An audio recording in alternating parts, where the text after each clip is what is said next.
What's good? We're back in this thing. Today I want to break down that sequence you just saw in After Effects, show you how I did everything, those trippy backgrounds, the fire, motion track to his face, and also the text animated around him. That whole sequence was very heavily inspired by the actual music video itself, the Shake It music video. I just put my twist on some of the effects, so I want to show you how to do that. This style of editing is becoming more and more popular, so you're probably going to want to stick around all the way to the end, figure out how to do this so you can incorporate it into your own editing. And if you stick around all the way to the end, there might be a little surprise in there to help you edit a little bit better. And what do you guys think about this vlog intro? I like it. I just wanted to give you a kind of, this is what I see when I'm doing the tutorial. You guys are up here normally, and you're gonna go there right now. All right, let's do this thing. Hopping into After Effects, the way you're gonna get those trippy kind of background explosions, what you're gonna have to do is rotoscope out your subject. I already went ahead and did this because you guys know how to do it already. If you've been on the channel, gone through rotoscoping a billion times, rotoscope out your subject so you get something like this. Try to do the best job possible. Then go ahead, add back in the backgrounds. The background layer is just the whole entire normal clip. You can see it just plays completely normal. What we're gonna do is duplicate that background layer. And with this video, I really wanted to challenge myself to not use any sapphire effects or any plugins that aren't stock and native to After Effects. So what I did is I challenged myself to use all stock effects in After Effects using displacement map, turbulence displays, glows, all these different distort effects in After Effects. I took a lot of time. I actually went through and developed a liquid explosion pack. And basically what that is just a pack of presets that you're gonna be able to drag onto that middle clip and just instantly have those liquid explosions. And since they're all native effects to After Effects, they're really easy to use, and you can go through and change it to what you're liking. If you want to change the color of the glow, you can go ahead and do that. If you want to change how the color changes, or even just the overall look, you can go and play with those settings. You can see what I keyframed and you can play around with it. So I'll go through and just show you a handful of the ones. I think my overall favorite is Rick and Morty. I just felt like it was a perfect way to describe this effect. You can see. So fire. I love that one. So now this is where like the time saving comes in, because you can just go through now and add on these effects to like any of these clips, and you can see what you're gonna get right off the bat. As soon as you're done rotoscoping, you can instantly see what you get. I'm gonna drag on Trip City on this one. I love the way that one looks. That's probably one of my favorites as well. Now let's go through and go to that last clip. And with this last clip, I want to show you another way you can actually use the pack. You can actually drag these effects onto the top layer or the rotoscoped out layer. So you can see here, if I turn off bottom layers, we just have the rotoscoped out. And if you drag on something like melting face, you can see what that does. It kind of animates your subject back into frame. So hard. Honestly, when you use that with like, let's just drag on explosion blob or something. I love all the names for these. I had a hard time coming up with all different names because I have no clue what to call this shit. I try my best so you can kind of visualize what's going on in it, but it's best to just drag these on, play around with the settings and the colors and everything that you want to change, get the best result. Let's go through and just show what we have so far. You can see we got all those trippy backgrounds. Super simple to use. And if you're watching this video right now, in the first 48 hours of it being released, if you use code LIQUID at checkout, you're gonna get $10 off purchase just for being early and supporting the channel. And after the first 48 hours, I still got you guys. Use the code LIQUID, you'll get $5 off. Not as much, but hey, it's something. Now let's go through and show you how to do that motion track text that kind of like animates around your subject. I really like the way they did that in this music video. So I'm going to show you one technique that I'm going to use. So the first thing you're going to want to do is go down here to create a null object. And I'm just going to cut it, over the clip that you want it to take place on. So we're going to have it take place on this clip right here. So we trimmed that null object. And then let's go to our video layer that we want the effect to take place on. Go to tracker. If you don't see tracker, you can go up to window and then go down till you see tracker. Make sure that's checked. It's going to pop up somewhere on your screen. Might be different for you, but for me, it's on the right hand side. And then all you have to do is click track motion, and it's going to bring up this point. You're going to want to go somewhere where there's like a lot of contrast. So I'm going to go probably like right between his glasses and his nose here. I've already tried with this clip. It's not the best at tracking for this clip just because it's pretty dark. So you might have to go through, like me, frame by frame and move it. But if you find a good spot, maybe a better spot would be like the red and brown. But for example, you can just go through, click frame by frame here. It's not that long of a clip. We'll just do that. I'll get back to you. Once you've gone through and done all the frames from start to finish, go to edit target. Make sure you select that null object. Click OK, and then all you're going to do is click apply. And then apply dimensions X and Y, click OK. Now you can see if you open up the keyframes on the null object, there's some keyframes there as well as on your normal clip itself. And it's really important to have these keyframes on the null object, because now when we go ahead and add our text, I'm going to go bow, because that would be my gun ad lib. Bow. And I go ahead and click this. Now we can go to our toggle switches and modes. And if you see this pick whip thing, just go ahead and drag that to the null object.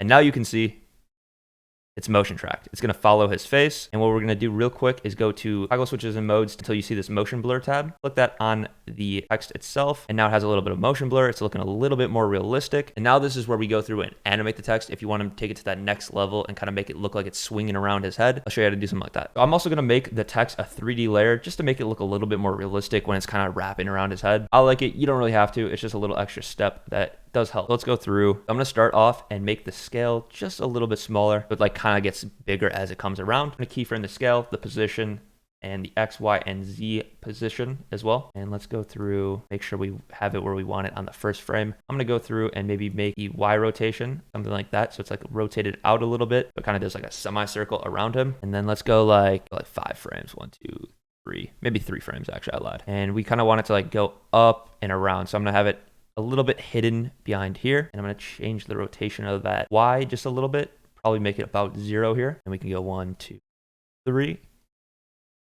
Bring it here. And I'm going to change that Y rotation a little bit more this way, just a tad. And we could probably go 3 more frames. I'm going to drag it like here, kind of like you can see the motion it wraps around. And let's scale that up as well here, back to that 107-ish, whatever we put it at. Now it's going to be scaling in the whole entire time and going behind him. And now you can see how it wraps around, but obviously we want it to be behind his hoodie here. What we can do is go through and make a mask to fix that. But I'm going to go through and just easy ease just the scale, not the position, because I think it's a little bit better to have it more linear here. Now there's 2 different ways you can go through and make the mask. You could either duplicate the layer of the video clip, or you can just make the mask on the text itself. I personally like using the video layer. That way, if you go through and change like the motion of the text or whatever, you don't have to go through and re-keyframe the mask. So to do that, I'm going to duplicate the video clip, drag it above everything here. You can actually just turn it off for right now and then go to the mask tool. And I'm going to wait till the text goes behind him, then make a mask around his hoodie. There we are. Now let's go through to the mask, make sure to keyframe that mask path and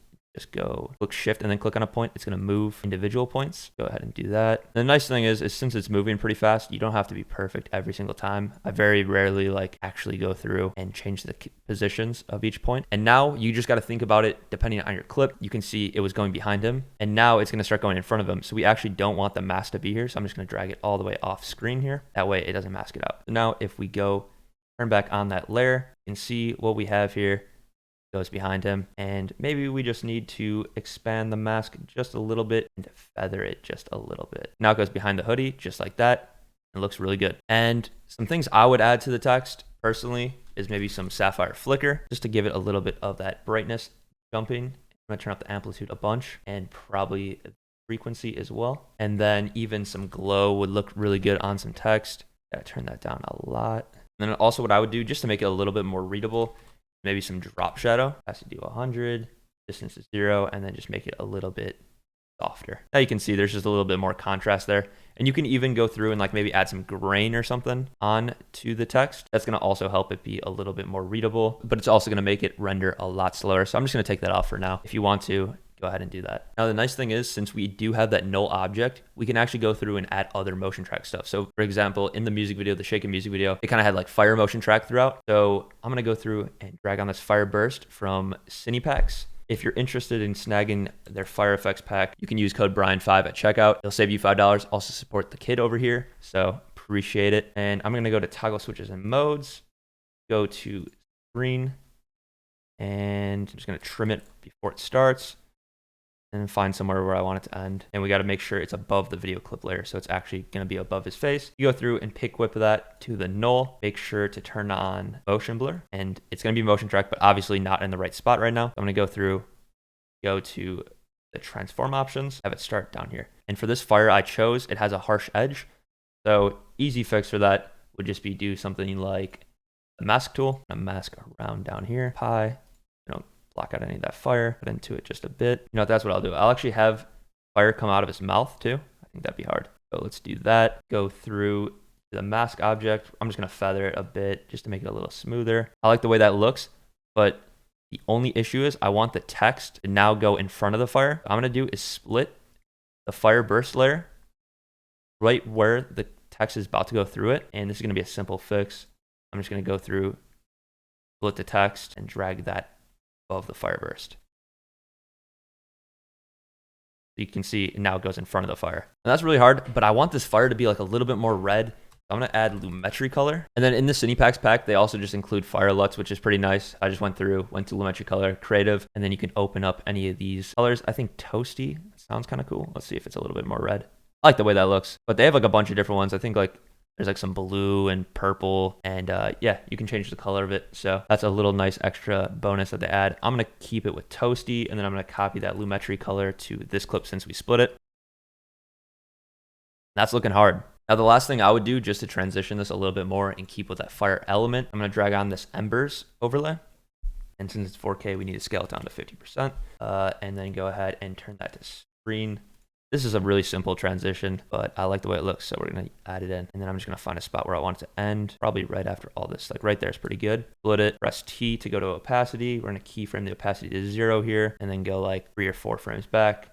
Keyframe it to 100. That way it kind of just fades out. Now this looks pretty cool, and most people honestly would probably finish here, but I'm just going to go ahead, sauce it up a little bit more, hold shift, make sure all these clips are selected, go to pre-compose. We can just name this all, and then it's going to put it into a pre-comp, and then some RSMB on this is going to make these trippy like liquid effects really good looking, and also the fire is going to look a little bit more fiery. Now when we play that, it's just going to look a lot smoother. Every effect's just going to be a little bit more dialed in. I don't know how much you can tell looking at the After Effects comp, but for my eyes, it looks so much better with RSMB on. One last thing, just going the extra mile. I always like to do that to make the effects look better. Go ahead and render it out. So then I opened it up in Premiere Pro and sauced it up with the Essentials Effects pack. I went ahead and added the film halations on this top layer here, filmic look on the adjustment layer, one of the LUTs, and I've just been using this like crazy. I think it just ties together your footage perfectly. Like I don't really know how to describe it other than like I can show you, especially with like these like trippy effects going on. It kind of just like blends it, making it look like a lot less digital. It makes it look like it's almost happening in the footage versus like an effect in editing, if that even makes sense. I don't really know. Here it is with it on, and then this is what it would be like without it. It might be harder to spot through the tutorial, but trust me, that little extra bit really, really helps out your video. So yeah, that's all I got for you guys on this one. Go over to BryanDelimata.com, check out the Liquid Explosion Pack, and use code LIQUID at checkout for $10 off for the first 48 hours of this video being out. After that, it's going to be $5 off. I think you guys are going to go stupid hard with the pack. I've been teasing a little bit to some of you guys that DM me on Instagram, and everyone's been like, damn, this pack's crazy, instant cop, instant cop. So I'm really excited to see what you guys can come up with using this pack. I really do appreciate all your guys' support. Be sure to drop a like, drop a comment, subscribe, ring the notification bell, do all that stuff, and I'll see you in the next one. Peace.